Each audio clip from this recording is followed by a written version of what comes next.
really happy to be able to put in an appearance at this 70th anniversary meeting of the BSDB, because it's been a society very much that I appreciated over the years, and also a lot of good science and a lot of fun was had, particularly in the early days.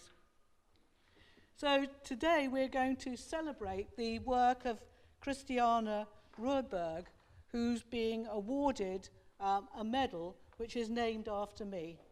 And obviously I'm very honoured and humbled to have this medal named after me, and I'm very pleased to be able to present it to Christiana. One of the things I was very happy about when this medal was instituted was that Ottoline explained very clearly that this is a medal that's going to be awarded to a mid-career female scientist for her scientific excellence, and not for the backstory. So all of us have backstories, but this is about scientific excellence. And I think the other point was that Ottoline made was that all young scientists and mid-career scientists need encouragement and support. But we're focused particularly on women because it's the number of women who continue on a scientific career. There's a great attrition of women, and so we need to celebrate those women that are successful. And so that's why the medal was instituted. So Christiana has had a very glittering career. She's had her own lab since 2003. She's currently a professor at University College in the Institute of Ophthalmology. And she's been particularly interested in linking neuronal and vascular development. So this is very interesting for anatomists particularly, who've got a sort of service conduit in the body where you have the neurovascular bundle. And the idea that the nerves and the vascular system speak to each other and help each other during development is a very sort of critical and very fundamental feature of organogenesis and just generally of building the body. And also very important in terms of disease. Anyway, enough from me.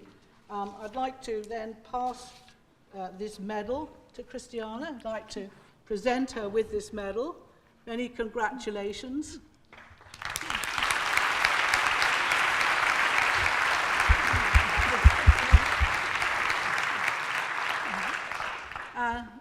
And without further ado, I'd like to invite you to give your lecture, which is entitled Using the Mouse Embryo Hindbrain to Understand Neuronal and Vascular Development. Thank you, Cheryl, for the really kind and insightful introduction. It's a great honor to be receiving this medal, and I really appreciated that you personally could come to give this to me. It's really, really nice of you. It's really beautiful. Right. Thank you so much. Look forward to your talk. Thank you.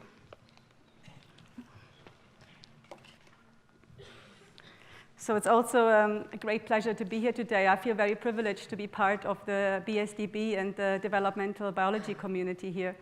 I've had really a lot of fun being in the UK doing my research. I came here when I was still an undergraduate student, and I enjoyed it so much that I never went back home.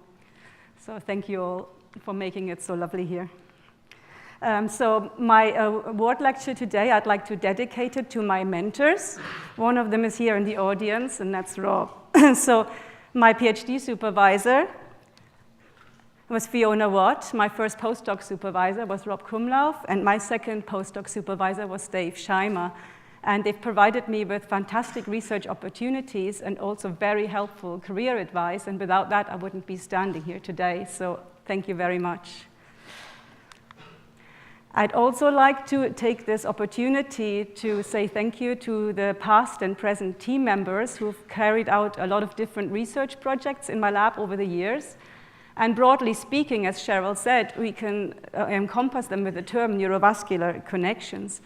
So the projects that we've carried out over the years were to define mechanisms that ensure normal tissue vascularization, to understand vascular and neuronal co-development, because these two huge, vastly branched networks have to develop alongside each other without perturbing each other's function.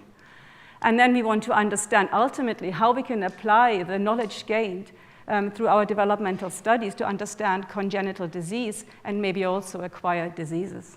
So to do this work, we've used the mouse largely as a model system, focusing on 2 parts of the CNS, the brain and the eye. And so my love for developmental biology began when I joined Rob Krumlauf's lab at the NIMR as my first postdoc. So when I was in Fiona's lab, I studied skin biology, and I loved the cell biology aspect of it, and we had primary primary keratinocytes that could reconstitute skin in vitro. But at some point, after I'd cloned 2 new proteins, I wanted to understand what the physiological function of these proteins might be. And for that, it would have been important to look in the context of a whole organism. And this was also the time when mouse knockouts became apparent in the literature, and many of those seem to have developmental defects. So Fiona suggested that if I wanted to learn more about doing mouse knockouts in developmental biology, I should go to Rob's lab, and that was a fantastic suggestion. Rob had me, and he suggested that I should get an MRC postdoctoral training award, which turned out to be super helpful for my career later on. So in Rob's lab, he had a mouse knockout for a transcription factor called HOXB1 that's really important for specification of a segment in the hindbrain that we call rhombomer 4. And so this is the expression pattern of this transcription factor. And we already knew at the time that HOXB1 is important for the specification of this territory, as well as the formation of the facial branchiomotor neurons that arise in rhombomer 4. So these are neurons that are born in rhombomer 4, and they send their axons into the pharyngeal arch, into the second arch, and they innervate muscle targets. So they're really important for things like suckling when you're a pup, or speaking, like me delivering this talk here. So they're very interesting neurons. And what a lot of people had done, they had looked at the early part of specifying this rhombomer territory, but I wanted to know more about the later stages and about these cells themselves. And we were doing in situ hybridizations at the time in Rob's lab, and at some point they don't work anymore when the embryo gets too large because the probe doesn't penetrate. So I started dissecting the hindbrain and treating it as if it were an embryo and doing hindbrain whole mount in situ hybridization. And so I could look a bit later at neurogenesis patterns and these neurons. And my first paper was published together with another postdoc in Rob's lab, Anthony, and that was in development. And the other question, I keep on wanting to turn my slides. The other question I had, and I thought I could address, was what was controlling the behavior of these facial branchiomotor neurons by doing this whole mount in situ hybridization. So I was looking for ligand receptor pairs that would promote the migration of these facial branchiomotor neurons from their birthplace in rhombomer 4 into the caudal hindbrain, where they eventually assembled facial motor nuclei. But when I was in Rob's lab, I never managed to find the guidance cues at all.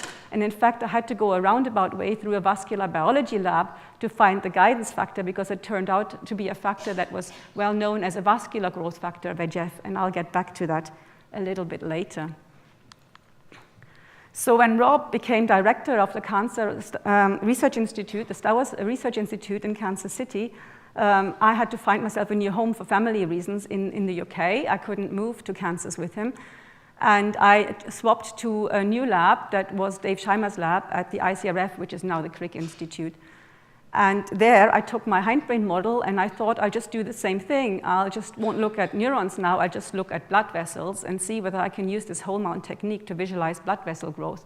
And so I swapped my motor neuron marker for a vascular marker. And this turned out to be quite a useful way to look at hindbrain vascularization. So here you can see how radial vessels sprout into the hindbrain from a perineural vasculature, and they move in radially, and then they initially branch in the rhombomer boundaries before forming this two-dimensional vascular plexus in the subventricular zone. And in these open book preparations, you can see this very nicely. And the other advantage of this was when we turned our open book upside down, we could see all the vessels growing into the brain. So here, this is kind of a one-dimensional vessel growth pattern. And when we looked on the ventricular side, where the subventricular vascular plexus formed, it was like a 2D plexus, and we could count branch points and vessel diameters. So this was useful compared to other organs where the vessels straight away grow as a real three-dimensional complex network that was very difficult to quantify. And we could do something much easier with this model. So I used this model then in Dave's lab to investigate the role of alternatively spliced isoforms of the growth factor VEGF-A, which is the most important vascular growth factor. And so we knew these isoforms existed, but we didn't quite know what their function was. And one hypothesis we had is that they might form VEGF gradients to bring in blood vessels into the brain.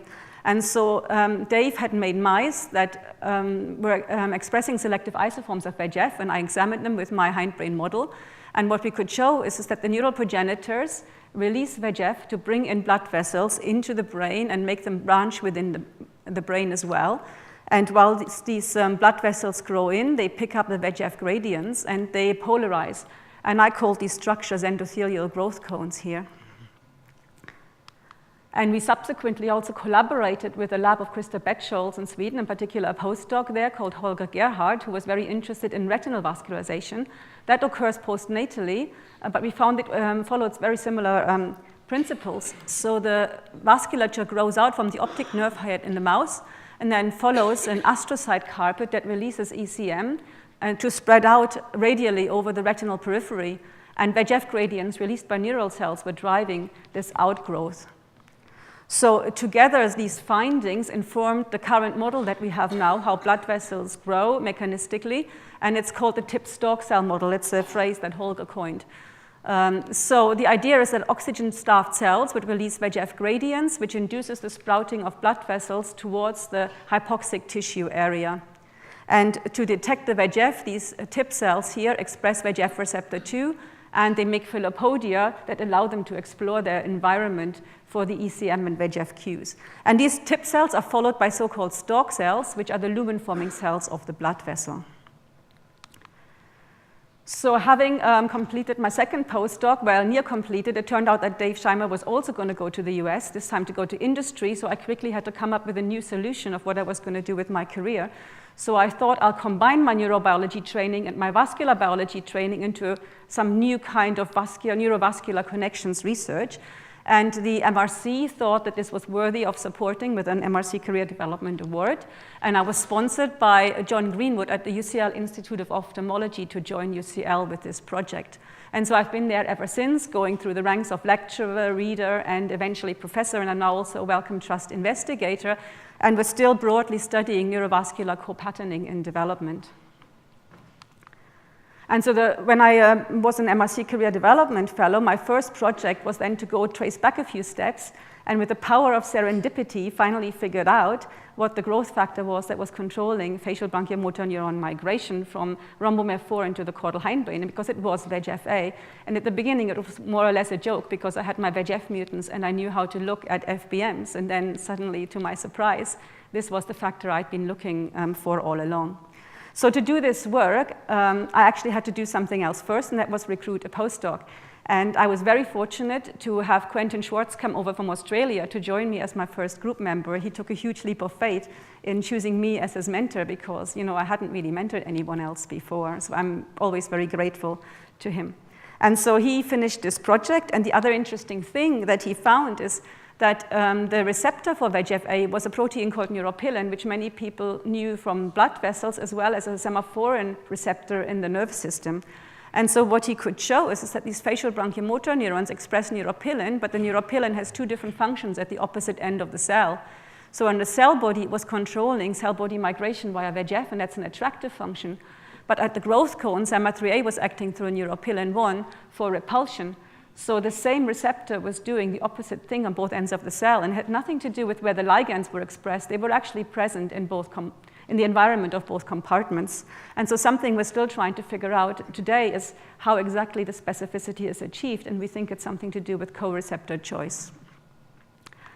So the second project that I started as an MRC Career Development Fellow was also more or less by serendipity. When I started in the institute, my lab wasn't finished, and I had to find myself a place to work in, and so I squatted for a while in the lab of a newly appointed lecturer, Linda Erskine, and she's been my friend and collaborator ever since. And so Linda's favorite neuron is the retinal ganglion cell neuron that relays the information from the photoreceptors in the eye across the optic chiasm into the brain, into the higher visual centers. And one conundrum in the field is how the retinal ganglion cell axons manage to get across the brain commissure, which is generally thought to be quite a hostile environment. And so by sharing the lab, we thought, okay, let's have a look if these neurons were also responding to VEGF, and they did. And it turned out that VEGF was the factor that was promoting the axon growth across the chiasm. And so I should mention here that a very important staff member was recruited for this project, initially funded by the Wellcome Trust, and that's Laura Denti, who is still my animal technician, and basically runs a very complex mouse colony with almost never making a mistake. So another project that we started as an MRC career development project, and then I continued subsequently with further funding from the BBSRC, was also started by Quentin Schwartz. So we both had a passion for neural crest cells. In my case, it arose from the time being in Rob's lab when Paul Traynor was working there on neural crest cells. And so we thought we'll have a look whether cranial neural crest cells might also be guided by VEGF. So these cells delaminate early in development from the hindbrain, rhombomeres 2 and 4, and they infiltrate the pharyngeal arches.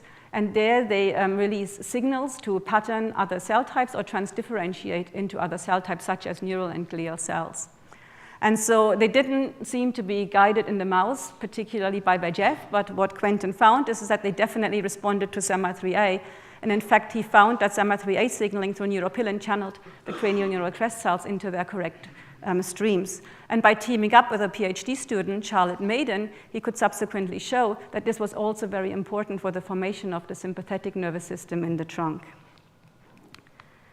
Then a final project that I started when I was an MRC career development fellow and then finished much later was to understand how Neuropilin was controlling hindbrain vascularization.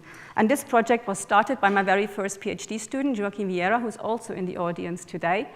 And he, like Quentin, was very brave to join my lab because he was my first student, so he also made a huge leap of faith in thinking that I could be a good mentor. And so Joaquim was interested how Neuropilin was controlling hindbrain vascularization because we'd heard already in the literature that spinal cord vascularization was controlled by this protein, but we didn't know exactly how.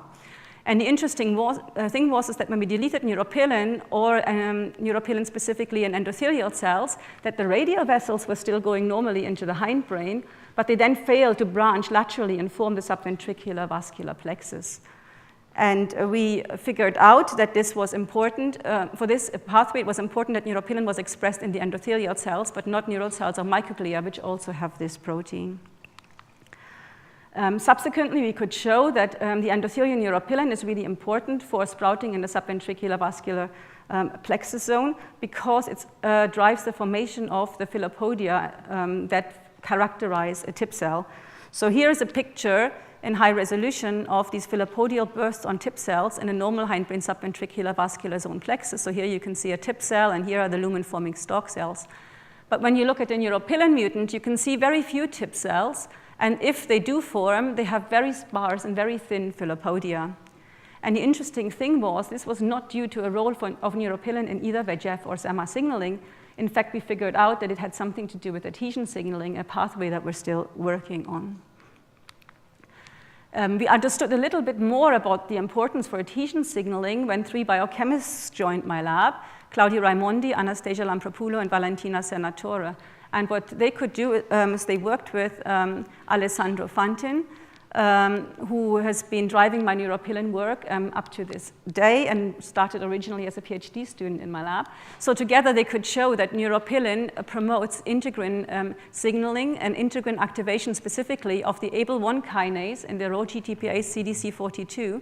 And these are very important to drive actin remodeling for cell shape changes in endothelial cells, which includes the filopodia extension. So just to show you how important Neuropilin is for efficient blood vessel growth, I have a movie here of zebrafish larvae. So this movie was made by Alessandro together with Gaia Gestri and Steve Wilson's lab. And what you can see here in a zebrafish larvae, the dorsal aorta and intersemitic blood vessels sprouting, and they have lots of filopodia on them. And I think I have to probably go to my computer to start this movie. So what you'll see is these blood vessels, they grow dorsally led by these filopodia that explore the environment, and then they will eventually fuse to each other to form a dorsal vessel. So let me play this movie again for you. So you can see them grow upwards and then form this vessel. And when you look in a neuropilin knockdown, you will see the vessel sprouts forming, but they really don't like to grow dorsally very efficiently. The filopodia are not well developed, and there's a massive delay in forming this dorsal vessel. So let me play that for you again.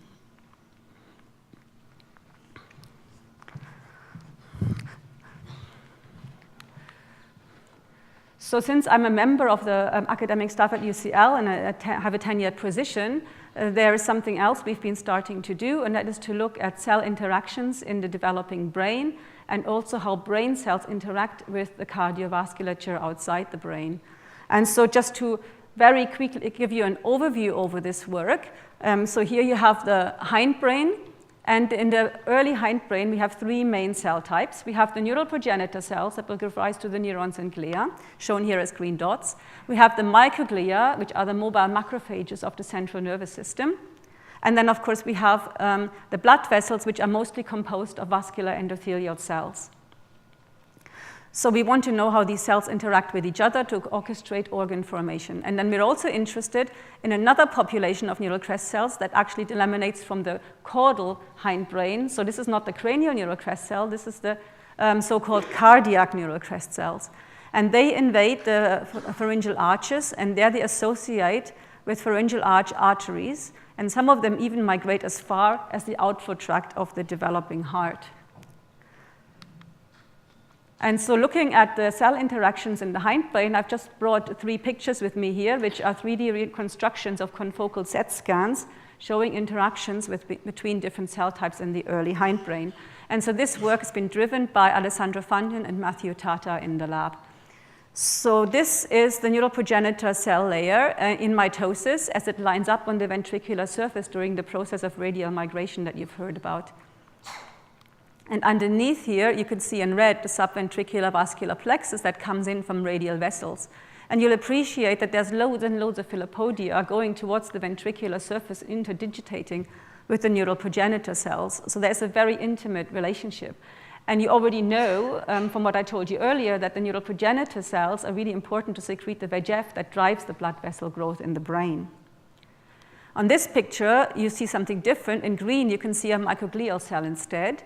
And these microglia, the primitive forms, are very amoeboid, and they send out various processes that explore the environment. And here you can see one of these processes interacting with the filopodium on an endothelial cell, and we see this a lot. And the other thing we saw is by virtue of having several different processes, these microglia can interact with several different vessel sprouts at the same time. So they interact with the filopodia sometimes on opposing vessel sprouts. And it seems that they align these sprouts to each other so they can fuse to each other, because it would be no good just to have lots of vessel sprouting but not have the sprouts fuse, because eventually what you need is a new perfused vascular loop. And for that we need microglia to have an efficient fusion process. And so this was work was done by Alessandro in one of our most highly cited publications in Blood. And so Matthew has been very interested in what happens when the subventricular vascular plexus has formed. It forms in the germinal zone of the hindbrain, but what's its purpose? And so he's been looking at how the vasculature feeds back on the neural progenitor cells that initially recruited the plexus in the first place. And so he's done here a radial glia stain, and you can see very nicely all the processes that radiate out from these radial glia cells. So here's like a cell body, and here are all these processes that span the hindbrain. And some of these processes seem to make intimate contact with blood vessels in the subventricular zone. So there is definitely some room for functional interaction. And what he could show is that when he deleted the subventricular vascular plexus, he was impacting on the neural progenitor cells. They were undergoing premature differentiation as if they were losing too early their self-renewal capacity.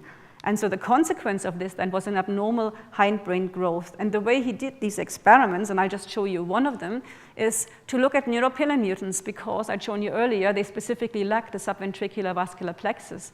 And because they only lack this one vessel bed, the hindbrain is not apoptotic, because it's growing still fine, there's no apoptosis. But one thing he noticed is that even though the lateral width of the hindbrain was normal, the thickness was not. And so we think that the lateral width of the neuropilin mutant hindbrain is fine because all the neurons get specified in the correct manner. So you have, like in the spinal cord, these dorsoventral gradients of differentiation with different neurogenesis patterning. And this is the same in the hindbrain, but because it's flat mounted here, and it's generally more flat anyway, the dorsoventral axis kind of appears horizontal. But so this all seems to be normal. But what isn't normal is the depth growth of the hindbrain. And we think that this would be explained by a premature exit of neuroprogenitor cells from the cell cycle, so their clone size would be smaller. And this, of course, then would mean that the hindbrain thickness doesn't grow as much as it should. So what we're doing at the moment is we're trying to identify the vessel-derived signals that modulate the neuroprogenitor cell behavior in this fashion. And so now I want to just focus on one more brief story, and that's how we are looking at cardiac neural crest cells. So this, I showed this picture earlier, it's actually a lineage trace of all the neural crest cells that form in the brain and spinal cord and all the territories they invade. So the blue cells are the neural crest cells and their derivatives. And if you look very carefully here, this is the heart, and in HIMAC you can see two streams of neural crest cells invading the cardiac outflow tract. And they help remodel the vasculature there. And this is really important in mammals because the vasculature needs to be remodeled for life after birth. So in this original configuration, which is similar in fish, there is one vascular circulation with a single cardiac outflow tract, and these are the pharyngeal arch arteries, so it's all symmetric. But after birth, what we need is a double circulation, because we need one circulation bringing the deoxygenated blood through the lung and then return it to the heart, and then for the second circulation, for the blood to be returned into the body in the oxygenated form. So this is called a double circulation.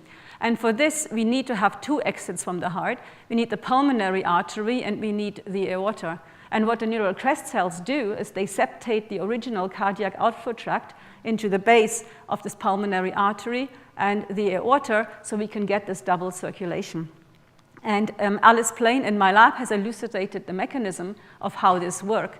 So she is a PhD student funded by the BHF, and she could show that neural crest cells, as they migrate into the outflow tract, release SAMA3C. SAMA3C binds neuropilin on endothelial cells, and this then induces an endothelial to mesenchymal transition, and the cells that will delaminate from the endothelium fill the outflow tract and help form a septum in the middle of it that will segregate then the vessel into the aorta and pulmonary artery bases. And Ariadna Navarro-Aragal is a final year PhD student. She's looking at how this signaling pathway is involved in great vessel formation, so the remodeling of the pharyngeal arch arteries into this asymmetric vascular tree that also involves the formation of arteries such as the carotids that deliver blood to the brain. So this is enough of what we've done in the past. You're probably curious what we're going to be up to in the next few years. So the next 3 to 5 years, we're going to focus probably largely on vascular biology. And so this is the current team members that I have and their research interests. So they're looking at endothelial cell origins and vascular morphogenesis.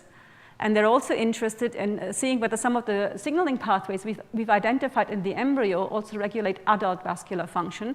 So we've started to look at vascular permeability, aging, and metabolism to get a handle on vascular diseases. We're going to continue some of our neurobiology work. In particular, we're interested in the vascular regulation of neurogenesis, and we're going to continue pursuing axon guidance as well. Neurovascular crosstalk will also feature strong still, and for this, we will continue to look at CNS vascular development, but also shift a little bit to eye disease to understand more the significance of these interactions. So this is all I wanted to say about research, but I have 2 more slides to show because, of course, there's always life behind the scenes and the work-life balance you have to talk about. So this is many thanks to my family for supporting me through all these years. It's not been easy for them because, of course, I've been traveling, I've been having grant deadlines and paper stress and working from home way too much, and they've been very patient and very supportive with me. In particular, I'd like to thank my husband, Matthew, who's already worked with me when I was a postdoc in Dave Scheimer's lab, and he helped me with some of my research, and we actually have 3 papers together. And since I have my own lab, he's been reading many of my manuscripts and making lots of insightful comments, so he's acknowledged in some of my papers at the end.